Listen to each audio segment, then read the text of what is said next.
Yo, what's up guys, welcome back for another YgoPro Duel video. The new TCG ban list got revealed yesterday, and I think after, what is it, 1 year? We got back totally awesome back to 3. So let's try it out. Paleofrogs, obviously this is not, well yeah, one of the current top tier decks. The deck is, much different compared to when it was like really good and solid, like a good top tier meta pick. Triple demise, grass looks greener, right, 60 cards. And so on, but that's not the case here in today's format. This is the current build. Like always, feel free to leave suggestions, maybe some like uncommon things on the build, or maybe like a Gozen match, not sure. Still obviously I'm still testing things out. But one of my favorite picks here for the upcoming format is Dimensional Barrier.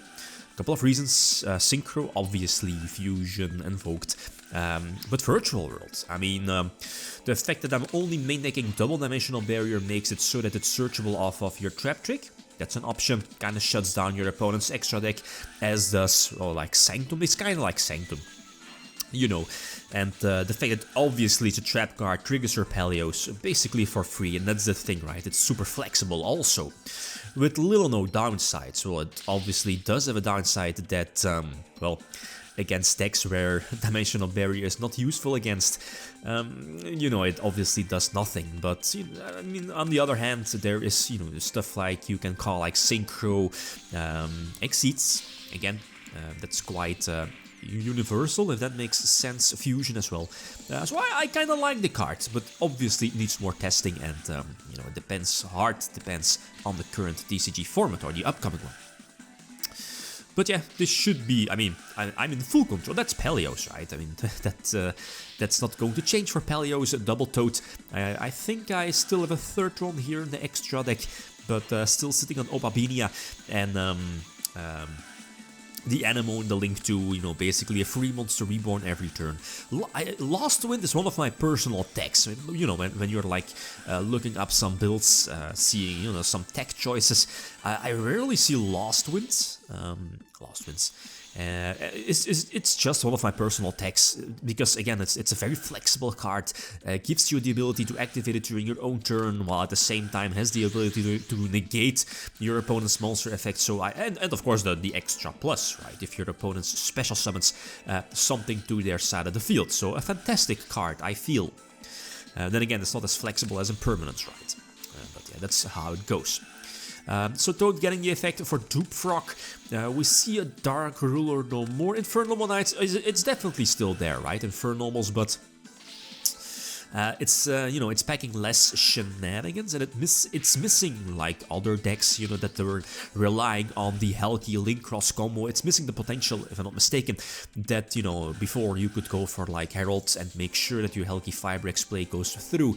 That's of course much different, unless there are other combos, and that might, or other extenders which lets you go for Herald first and then go for Fiber. I'm sure those combos are still there, but it needs more other than Isolde into Helki, and from there.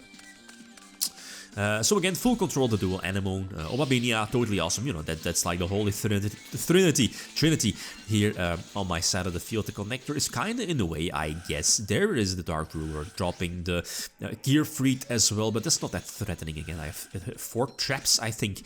Not really sure which ones. Obviously, Lost Wind is one of them. Kind of shutting down the Gear Freed. That's, Isolde getting summoned, and one of my favorites, I guess, gimmicks of Lost Winds, or Lost Wind, is getting it back from the graveyard. Although, and that's the biggest problem, I guess, of the deck, is going second. And again, if you're looking at the way that the game is now in 2020 and upcoming 21, it's just far too fast, especially for Paleos. That is, it's a deck going, at least you definitely want to go first. You want to have the initiative with your traps, obviously, right? Or maybe the first turn, totally awesome. But yeah, and that's the problem, right? If you're going second against a deck that's heavily, well, most decks, like super explosive, and here in this case, like double Megaba, big beat sticks, some form of omni-negation, that could already be enough, like negating my desires, for example. That's already strong, especially for a deck that's really slow, like Paleozoics. So again, going first against, yeah, I lost that one, right? So going first against Eldritch, still a strong deck. Utopic Sexel, yeah, Sexel is still a problem card, but I mean, in this matchup, it should be okay. I still have a lot of traps, Solemn Brigade, I mean, the whole Paleozoic package kind of deals with the Utopic package, right? Including the field spell shenanigans. So let's see, 3 sets we can definitely expect. Yeah, indeed, the Sanguine. There is the Eldritch, so we can assume the, what is the name, the DD Crow, right? Yeah, there it is. Okay, yeah, well, I should, right? Keeping the Totally Awesome in the graveyard, basically going for a free Totally Awesome and goes a match.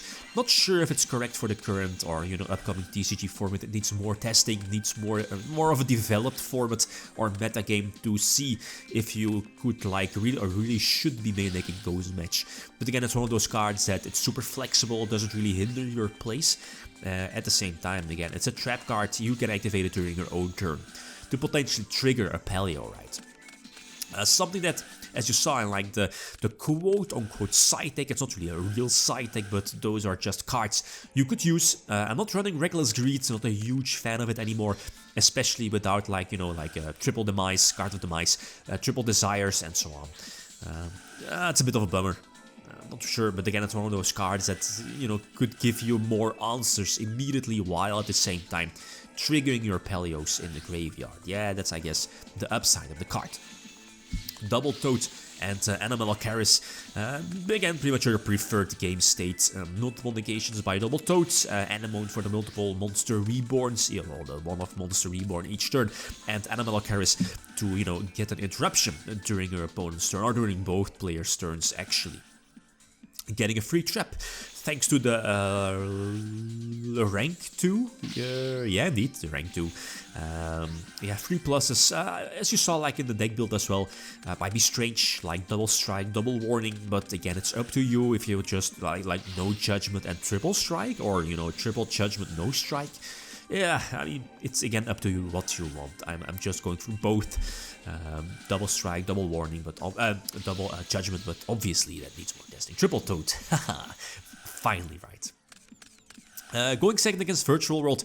Virtual World is a decent to okay matchup because True King of All Calamities obviously is a very strong card, but this deck packs so much answers to that card that it's not really that big of a deal that you're not able to, you know, like normal summon Swapfrog and set Rodent. Well, it's of course a big deal, but let's say if you have like this hand, a lot of traps and the Tube Frog.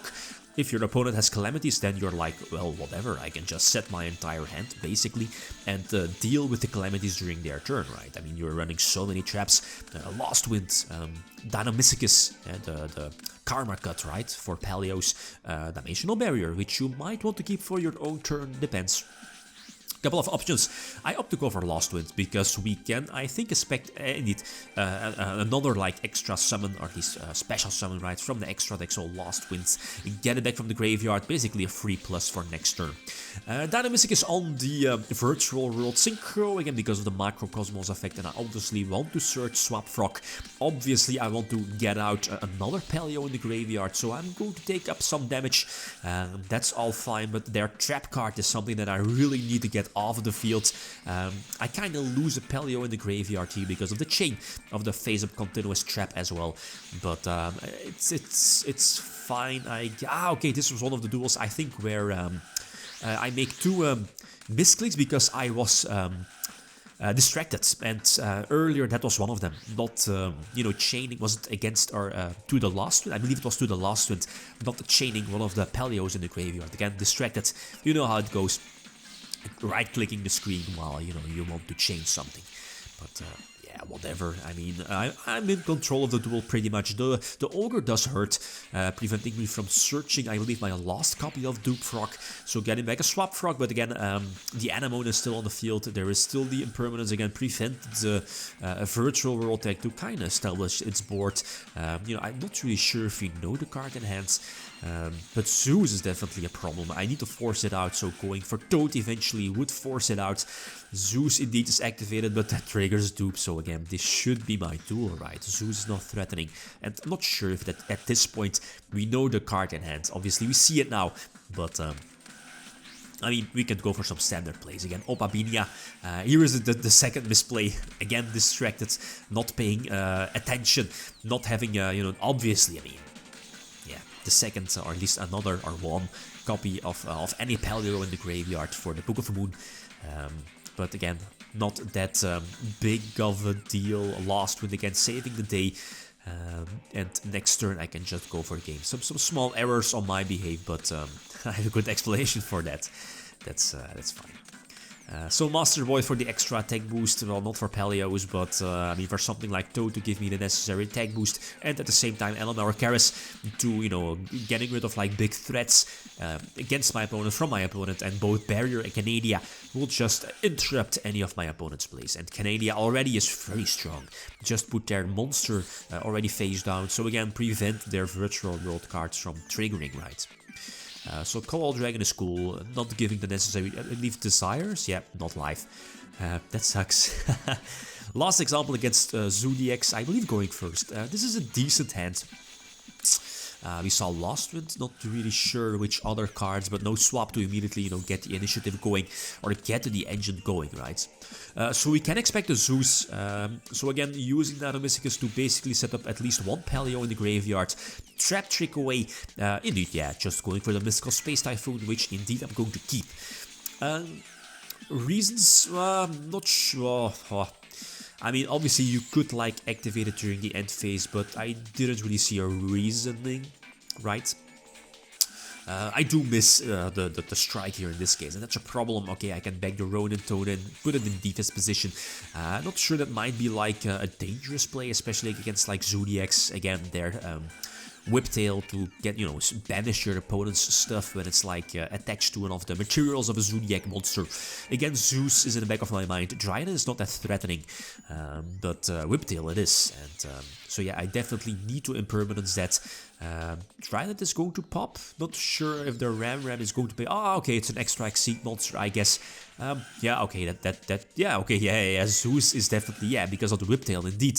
So I'm going to chain Gozen Match, prevent I'm not sure which attribute Zeus is. Is it, it's not Earth, it's Light. Yeah, I think it's Light. That's why I went for a Gozen Match, last one again, preventing the Trident from triggering, and at the same time, very flexible card, special summoning the Paleozoic from my graveyard. Again, going for Anemone over Opabinia, because again, Anemone might be a bit more threatening, reborning something like Swap or Group, basically giving me the extra deck, or you know, like the extra deck summon indeed. The Killer Beetle, again, not that threatening because of Devpro, and Gozen Match is still there, even though I believe the Killer Beetle is still, you know, Earth as well. But no Zodiac monsters, so that definitely hurts. Strike is definitely a solid top deck. Impermanence is cool, okay, negating the totally awesome shutting it down, but I can still special summon the Paleo, one of the Paleos in graveyard. And again, this should be my duel, right? The Animal Karis should be hitting the board eventually. Opabinia first. You know, I believe this is one of my last monsters. Putting it face down, not really sure, probably just to attack over it, right? Yeah, indeed.